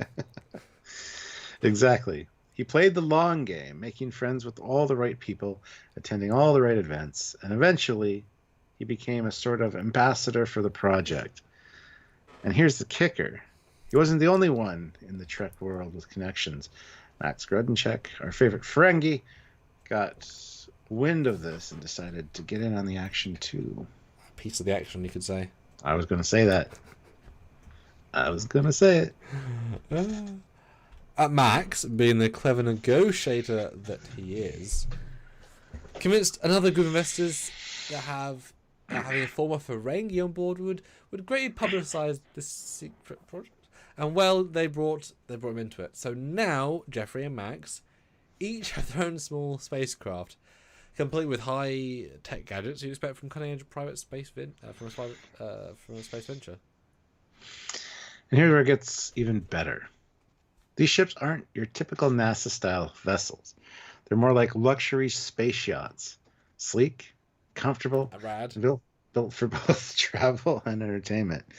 They're designed to take a small crew into low Earth orbit and keep them there for days, maybe even weeks, in comfort. Think high-end space cruising. Exactly. And naturally, Jeffrey and Max, being the competitive guys they are, they turn their spaceships into a bit of a rivalry. They've been using them to one-up each other in the world of celebrity space travel. So when you saw us on stage getting all that attention during the Klingon opera, they couldn't resist. They had to show us who was boss. So that's how we found ourselves beamed up to Jeffrey's ship, which, by the way, is named the Dominion. Fitting, right? Max's ship is called the Negus, in case you were wondering. I was. Anyway, they're standing there. We're standing there, still in our Klingon makeup, and Jeffrey just gives us that classic Wayun grin and says, "Welcome aboard, gentlemen. I couldn't let you steal all the limelight tonight. You may have your opera, but I have the stars." Yeah, Max. Max was right there with him, leaning his Ferengi roots. He looks at us and says, "You may have had your fun down there, but up here, this is our stage. Don't worry, we'll get you back in time for tomorrow's panels, if we feel like it." So there we were aboard this luxurious high-tech spaceship, essentially being held for ransom by Jeffrey and Max. Though really, it felt more like we were being invited to the ultimate after party in space. They had a fully stocked bar, an incredible view of Earth, and all the amenities you could imagine. It was surreal. We spent a good hour talking about Trek and space travel and well, the absurdity of the situation. We were still in full makeup. It was crazy. Jeffrey and Max were clearly having a blast with it, and you know what? So are we. I mean, how often do you get kidnapped by two Trek legends and taken to space? Think about that, guys. This was a trip to remember. Most people, it's only every 3 months. So, we're actually out of the loop. But hey, exactly. Eventually, when they did beam us back down, right on time for Friday's events, like they promised. But not before making us swear to never forget that, in the grand scheme of things, they were the real stars of the show. It was all in good fun, of course. And now we've got one of the craziest stories to tell from the convention. So there you have it, folks. The mystery of how Jeffrey Combs and Max Grudenchek ended up with real-life spaceships solved. And that is just one more reason why conventions like this are so unforgettable, because spaceship kidnap. You don't know what's going to happen or where you might end up. Absolutely. But hey, let's take a few more questions from the chat as we dive into the next part of our STLV adventure. I'm sure we couldn't top any of the thing that's happened already. Or could it? I was there. I'm sure you all have something to say about these wild turn of events. And Ray Ricks throws in another 10 pounds. Oh, gosh. Says, turns out Stuart and Sam had drank too much Romulan ale with Mark Lawrence. Probably corked. in preparation for mere drunkyards and hallucinated the whole thing. I love it. That's so clever.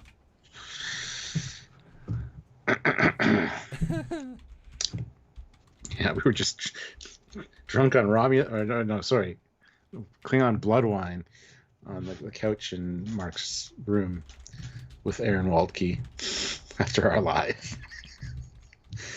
So it never actually happened.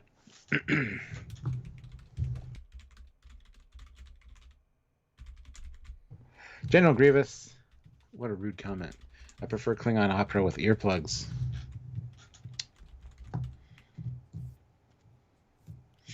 Yep. Like some bands sound better on mute, is what I can say.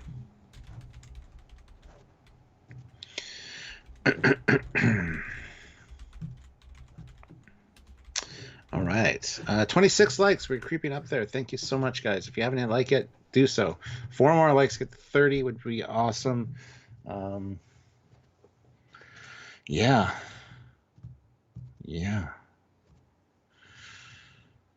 It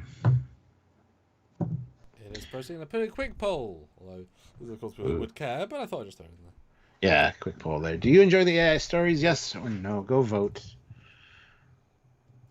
This one's an odd one for sure, but they are fun. I personally enjoy them. So something lighthearted. Give us a chance to stretch our acting chops sometimes. I might play possibly hung over us. Okay. All right. Lovely curveball. Let's see what happens. So yeah, the whole kidnapping and space adventure with Jeffrey Combs and Max Godinchek seemed completely real at the time. I was convinced. We were convinced we had been beamed up to Jeffrey's luxury spaceship, but as it turns out, well, we may have been under the influence of something a little stronger than we realized.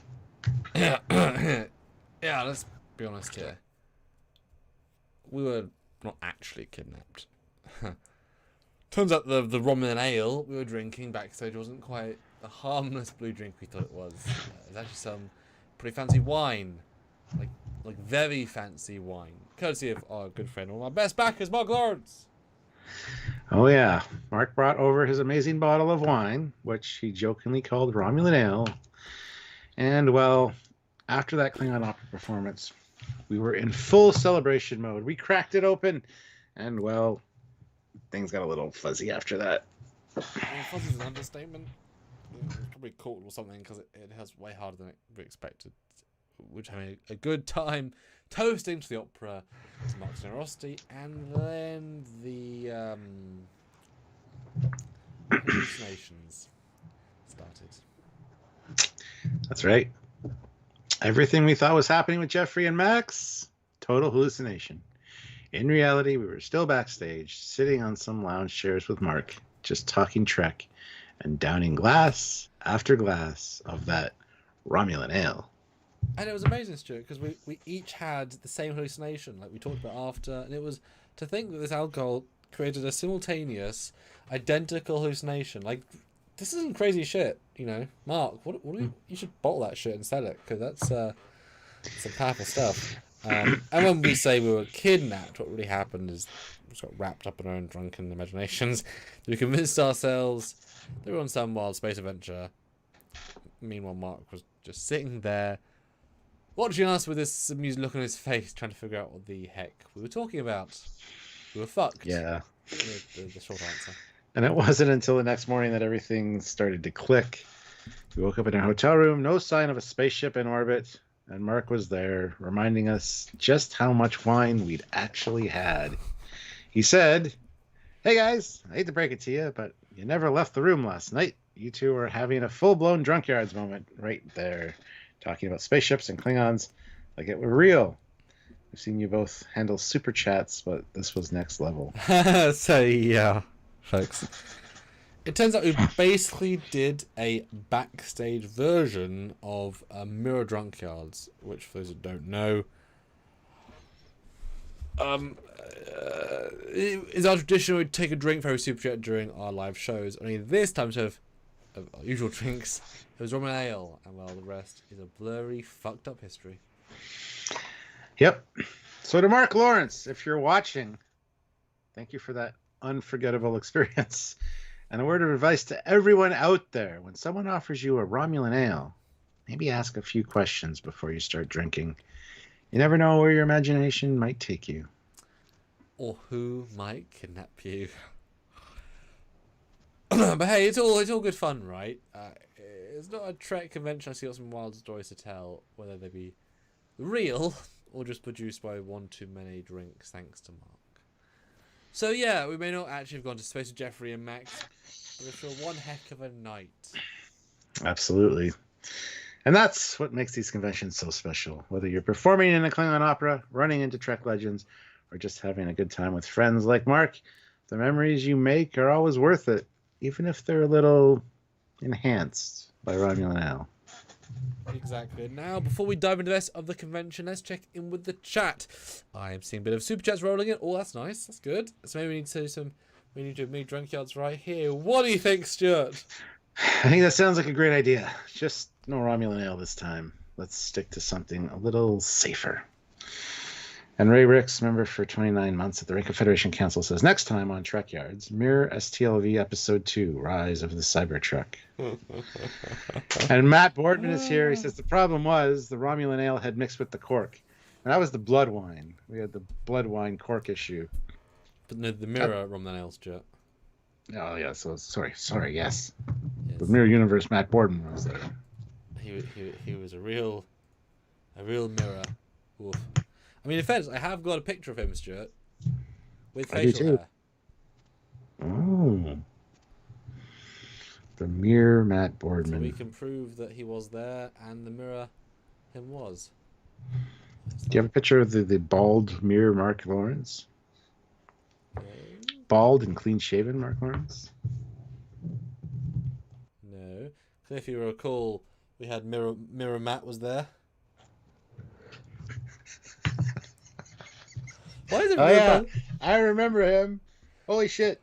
I had forgotten all about that. I know, so I wasn't joking. I have a picture of Mirror Mark. Why does everyone want a sunglass in the Mirror Universe? That's crazy. Because it's bright there and our eyes are sensitive to light. Oh, so don't you know that about the Mirror Universe? I mean, they established that in Discovery, don't you know? Sorry, I knew that. Okay. Is there Mirror Mark? Probably somewhere. See if I can... Okay, let's see if I can make a Mirror Mark Lawrence. Do it. I mean, oh, he's still here. He's laughing out loud. Mark Lawrence is here. In the house. So yeah, we got the whole team here. Ray Ricks was there. Mark Lawrence was there. Matt Bourne was there. The only person we need to show up is Aaron Waltke in the chat right now. He was also there for the blood wine cork incident.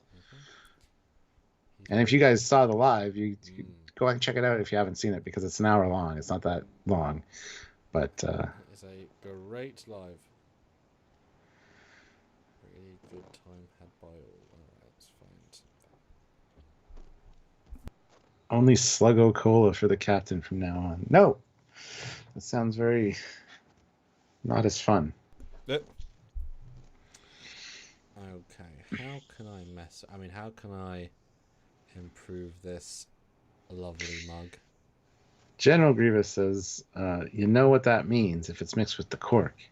It's a fake. Oh, that doesn't work. It's a fake. Let's see.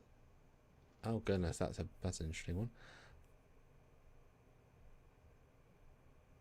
So yeah, guys, put in your next suggestion as part of this. We're down to the last half hour, so we got still a whole weekend to get through. Yeah, you can make it a grand weekend thing. Some kind of suggestion. Yes.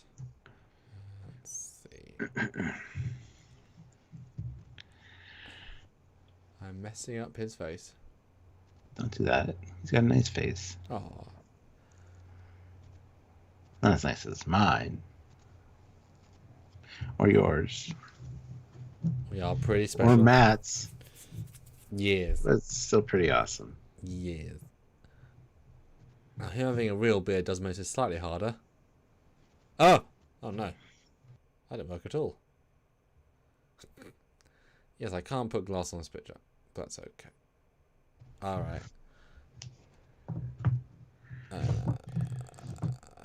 So as you know... I'm sure Mark is there with bated breath. Couldn't make him bald? I tried. Well, that's a bad picture to do it on, though. Yep. I did many small things, so Mark appreciated the difference.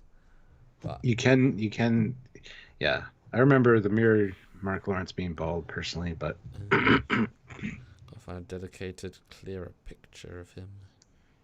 Indeed, you shall. 3 likes to get to 30 likes, guys. If you're just joining us, hit that like button. Let's go to the poll. Do you enjoy these AI stories? 8 votes. 75% say yes, 25% say no. So who's saying no and why? And are you still here? And if you're still here, why are you still here? It's almost like you're enjoying yourself. Oh my goodness. Or should you turn up just to say, oh, it's an AI story, and then vote in the poll and leave? I don't know. Oh my god.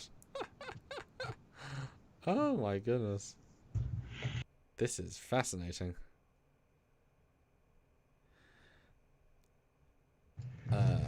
Okay. So you want mirror? So mirror Mark is bald, yes? Yes, and clean shaven if possible. Yep. So we've now got. Ah! That's with the R universe Matt though. Mark, that's a new look for you.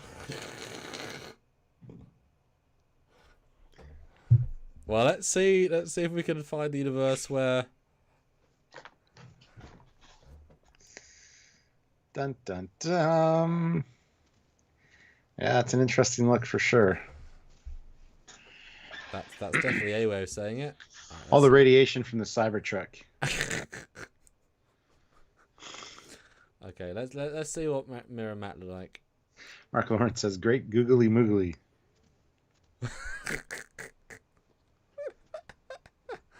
Oh shit! It's hilarious. I think there might be a transplant, to be honest, between Matt and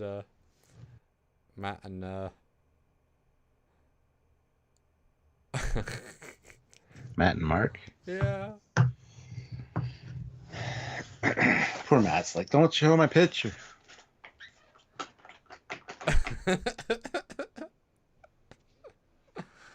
Okay, the official mirror universe of our good fellows.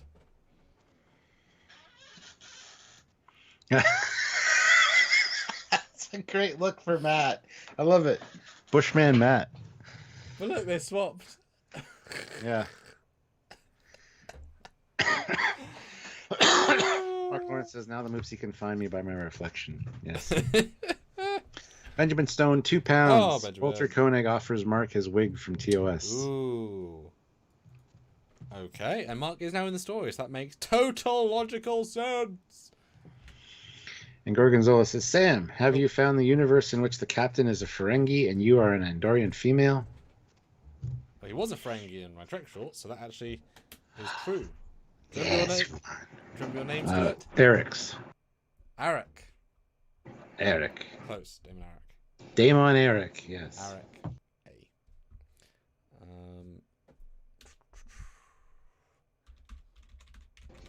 All right, so we'll get on Benjamin Stone's edition here.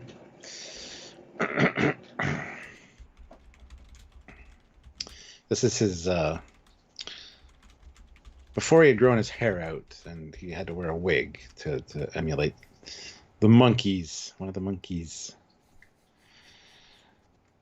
Because that was the look that was in for the teen heartthrobs at the time. So Walter Koenig did wear a wig for the first few appearances before his hair grew out. Makes sense. Those actors, they are pure. Oh. That gives me 2 options. What?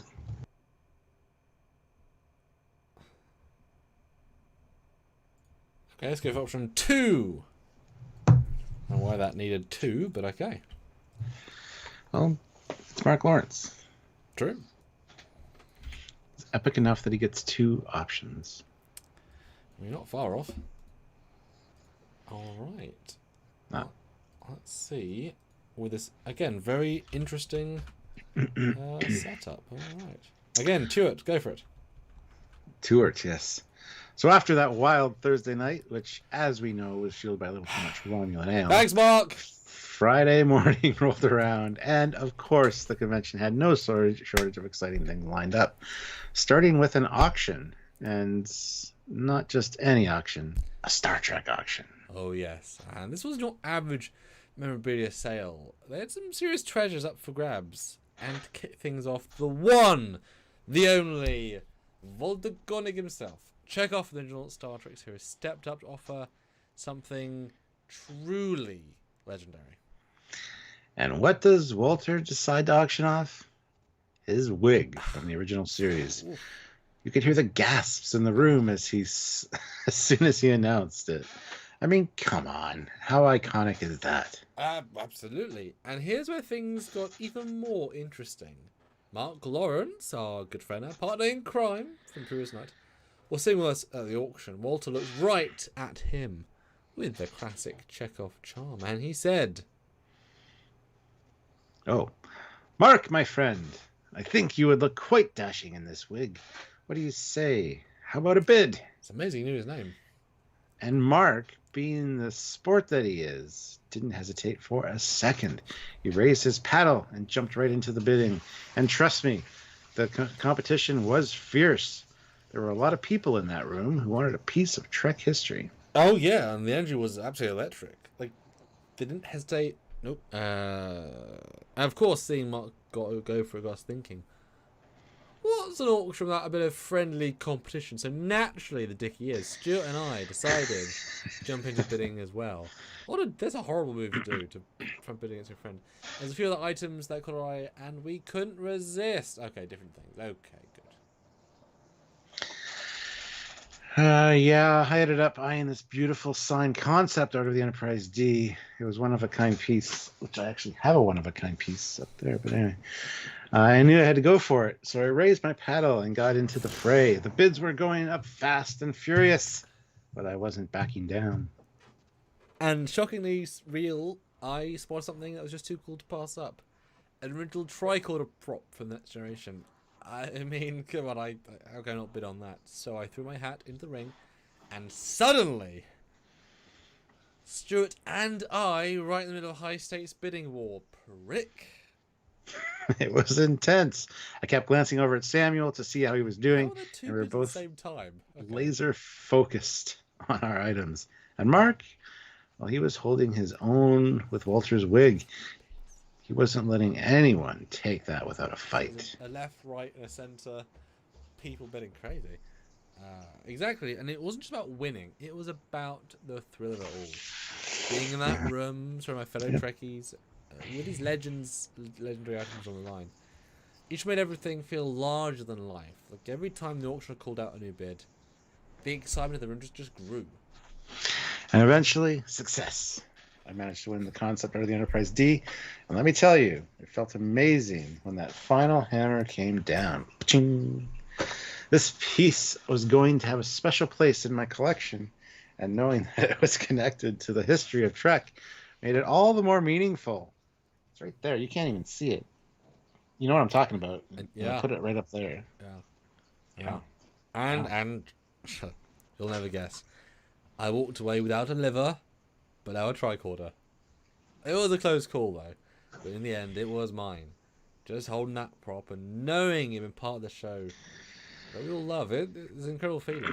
But the real winner of the morning, Mark Lawrence, of course. Oh, yeah. He won the battle for Walter's wig, and his head would no longer be cold. You should have seen the look on his face when he realized he'd won. Walter walked over and handed to him personally, saying, "Take care of it, Mark. The wig has seen more star systems than you can imagine." And Mark, being the legend that he is, stood up and gave a little bow to the crowd. It was one of those perfect convention moments. fun, unexpected, and full of Trek spirit. The whole room was cheering. Absolutely. And that set the tone for the rest of the day. Just pure fun and excitement. We left the auction with our treasures in hand, feeling like we'd had yet another unforgettable experience at the convention. And it was only Friday morning. There was still so much more to come. Wow. We actually have another line, but that's okay. Oh yeah, plenty more stories to share. But before we jump into Friday's adventures, let's take a few more questions from the chat. What do you want to know about our time in STLV 2024? Well, General Grievous throws in $2 and says Walter and Shatner's wig engaged in Kali Fi. And Philip Gaming is here with Live Long and Prosper. Remember Philip? He was the Vulcan from Picard Season 3. Got to meet him, which is awesome. Good to see you, Philip. But, yes. Kali Fi. The Costamojin. Okay. No. It's different.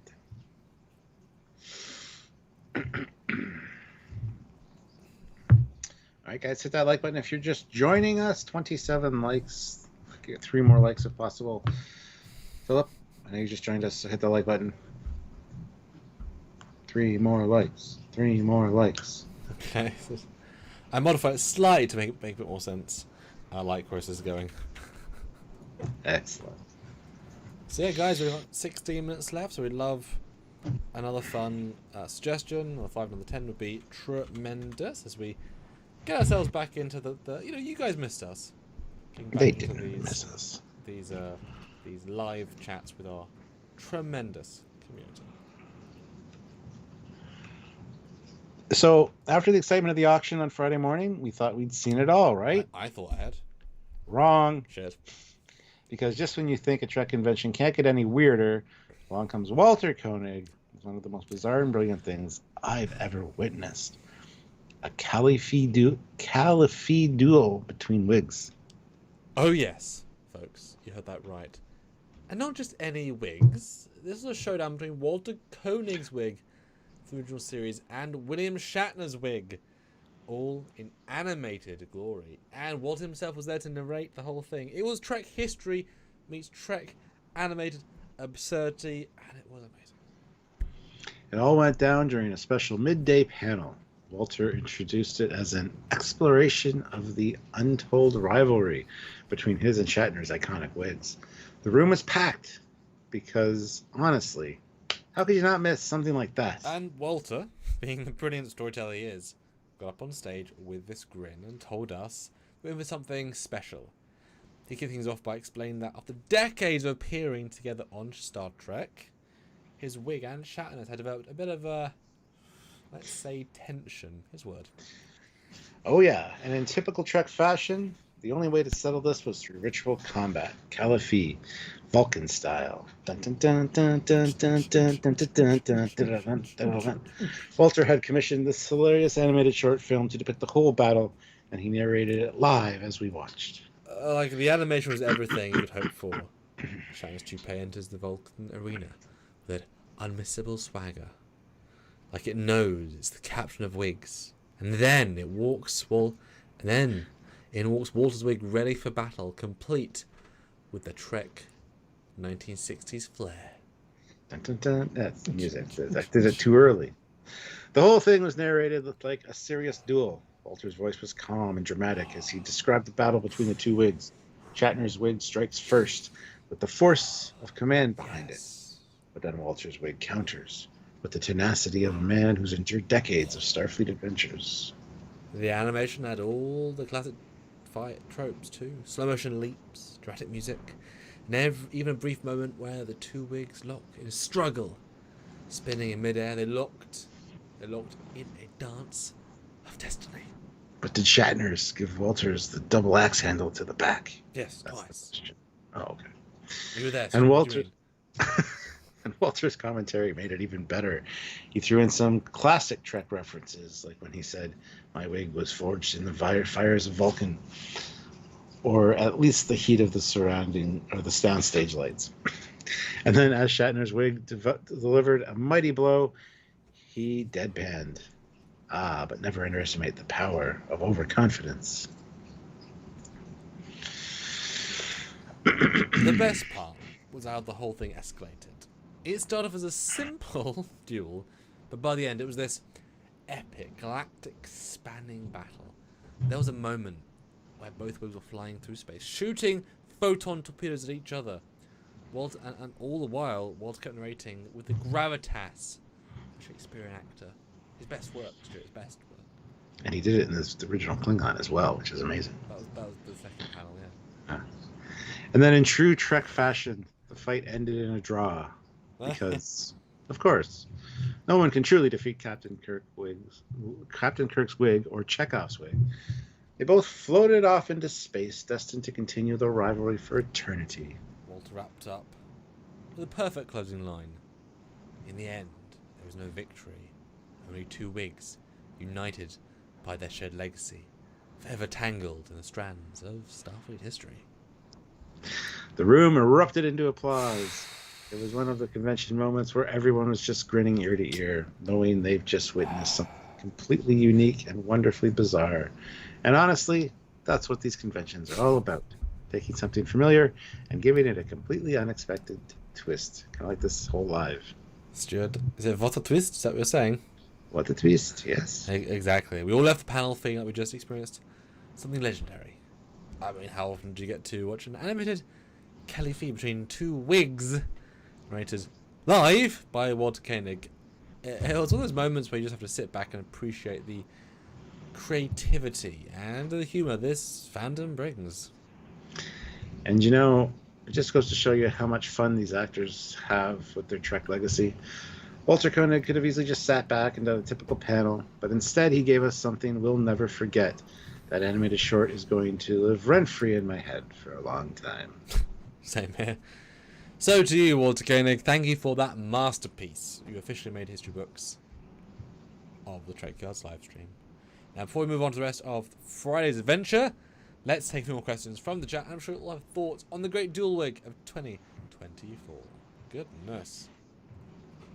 Well, Philip, this Vulcan gave you a like. Thank you. Got us up to 28, and now we're at 29, which is awesome. Good One man. more like to get to 30. Now, this is what I like about the AI. That, we would never have thought that. No, but now I want to see it actually happen. Yeah. That's pretty cool. Because that was a reasonably intelligent framework of that as well. That was actually quite cleverly done by this. So that's that. This is what I hope this live would do. Really weird ideas, I structure slightly more, and then it comes up with genius.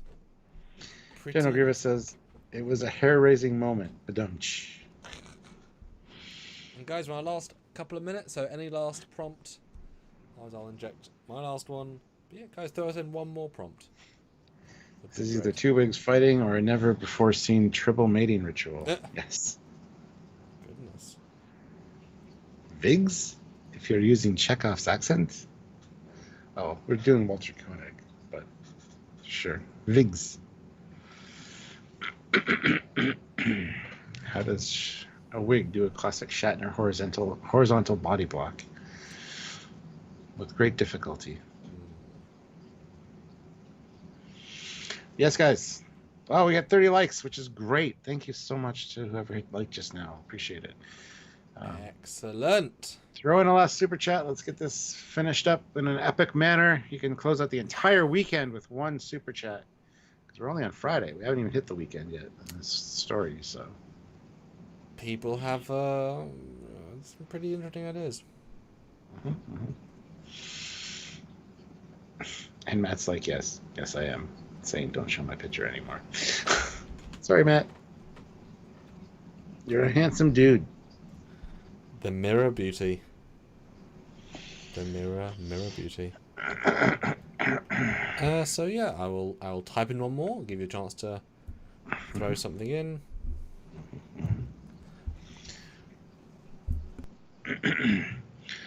Well, Andy, you're the only one that's complained for a whole 2-hour live, so I don't know what to tell you. Says we can barely hear Commander Cockings. Yeah, no one's mentioned it, so there you go. What a twist.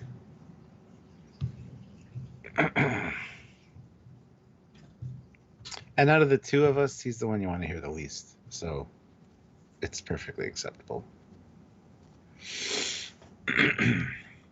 Go out on the... Oh, my God. Our poll, do you enjoy the AI stories? No is winning with 60%. 62% now. Well done. How is that even possible with that many? How many people are here that are watching that don't enjoy it? Confusingly. Yes. We'll never do another one now. Oh, help us make that 51% like. Yes, go log into your other accounts and hit yes. Anyhow, no, 30 likes is a great one to have. We'll do our final little prompt here, and then we'll call it quits for today. But we will be back tomorrow, live at the regular time, 4 p.m. Eastern Standard Time, 9 p.m. UK. And so join us for that one. If you don't enjoy the AI, there'll be something better tomorrow maybe for you. So thank you to everybody that's been here and hit like and contributed. We really appreciate it. And please join us when we actually cover our real trip at Trekyards Live. Yeah, so. We do all these for you guys to have fun, is it entertainment, facility for something that's really unusual. And Gorgonzola says, I even enjoy Trekyards when I'm not enjoying it. Even then, a lot of fun. Well, there you go. So you're always enjoying it. So you just contradicted yourself. Excellent.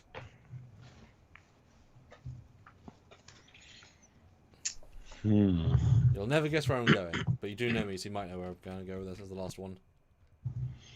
I don't know. Does it include a Cybertruck? No, close. I mean, not really, but we mentioned this already in the live, which in fact is quite a lot. But all right, well, let's get into the last little bit of this, guys. Okay, Ert. All right. So, after the epic wig duel narrated by Walter Koenig, I was still riding the high of that hilarious panel when something totally unexpected happened. I was just minding my own business, wandering through the convention, when suddenly I'm approached by a group of Thermian cosplayers from Galaxy Quest. And I'll be the Thermians. Oh, no way. Wait, I was there. Oh, no way. Were they fully in character? You know, with the weird clapping and the signature speech pattern? Oh, fully in character. They walked right up to me, and before I could say anything, they did that slow, synchronized Thermian clap. You know the one. Hands raised, fingers spread, and this sort of robotic clapping motion.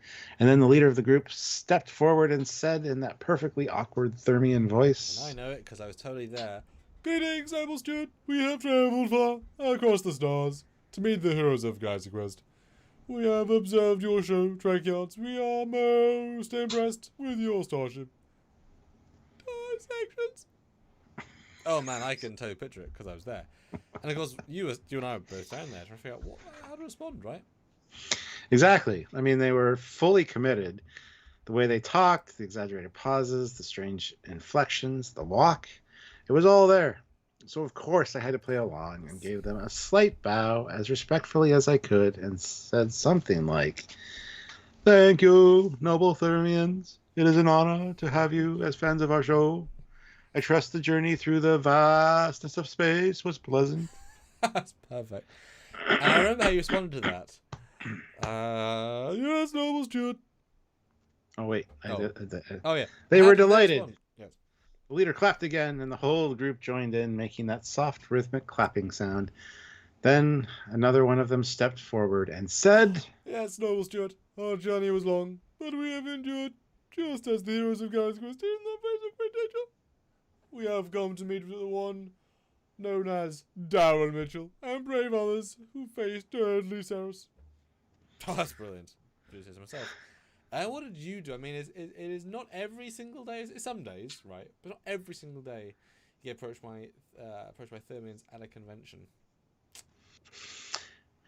I kept playing along, of course, and I asked them if they had met their heroes yet, and they responded with this dramatic speech about how they were awaiting the arrival of the illustrious Mitchell and the mighty combatants of Galaxy Quest. They were so into it. Oh man, that must have been amazing to watch and weird. The dedication some fans have saying character is just incredible. Did they end up asking about Trekyards, or were they really focused on Galaxy Quest? They did ask a few things about Trekyards, but in typical Thermian fashion, one of them asked, "Noble Steward, how do you dissect the ships of this world? It is with great reverence and care, as the Protector was handled by Commander Trekyards." They really went all into it. Yeah, I love that. And what did you say? I told them, yes, we handle every starship with the utmost respect, just like the Protector. And then I couldn't resist. I added that, unlike Ceres, we treat our ships with care, not destruction. That got another round of clapping and nodding from them. Could have been kind of awkward, though, had they been like, they killed our people, massacred all. Could have been really awkward, but good stuff. Yeah, you're lucky they didn't try to recruit you to save the planet or something. I just imagine them asking you to build a real-life starship, like the one the Max... Oh, that was something else. Based on a Trekyards design. Well, believe me, it crossed my mind. But before they could get that far, they had to go meet their heroes. They gave me one last synchronized clap and said... We go now to meet the valiant crew of the Galaxy Quest. May your starship die. Stations continue with great precision. Noble Steward. And they went off. Yeah, that was it. Done? Yep. They marched off in perfect formation, probably to go find Daryl Mitchell and the rest of the Galaxy Quest cast. It was one of those moments that just makes you appreciate how much fun people have at these conventions. The dedication, the creativity, the total commitment to character. It's just incredible. That's what makes this convention special. I know I keep saying it to you all, time and time again, every time. Yeah. You never know who or what you're going to run into. And when fans are that dedicated to the characters, it just makes the whole experience more immersive and fun. Both Thermians had an amazing time meeting their heroes. Oh, no doubt. It made for one of the most memorable moments of the day for me. I mean, how often do you get a blessing from a group of Thermians? Only at a convention like this. I mean, I had one last Thursday, but still pretty rare. Yeah. So, shout out to Thermian cosplayers. You made our day. With that, let's see what other questions are coming from the chat and dive into the rest of Friday's madness. Dun dun dun. Cool. All right. Well, there we go, guys. Thank you for joining us on this incredible Mirror Universe STLV journey. Hopefully you will join us for the actual Drunk Yards where we talk about this in the coming weeks. Just got to find a time to do it, but we will let you guys know ahead of time. So make sure you're subscribed and notified so you don't miss it. Because there was a lot of really great stuff that happened for sure. It's the realness. Certainly some similar things to what happened in this live. As crazy as that is. Yeah, a couple of pretty close. But yes, this was fun. I had a nice time AIing with you, Stuart, being myself for once. Doesn't always happen in these. I think that'd be the person you least likely to be because you're always yourself. And being yourself is half the battle. But you're a Mirror Universe yourself. All right. Sorry about that. I had to cut my hair for this live and diet. It's good enough for a service. And you got your hair greyed. That's weird. I de-hippied myself. Cut my hair a bit. You know. And how do you trim a beard that majestic to be so thin? That was taking quite a while, just really carefully. Just with great responsibility comes great skill. Perfect. All right, guys. Thank you for watching, and like I said, tune in tomorrow for another live. We'll be doing something really fun, and we want you guys to be a part of it and join us. So we'll see you then. So until next time, he's Commander Cockings. He's Captain Hippie Foley. We'll see you guys later. Bye, guys. Bye, everybody.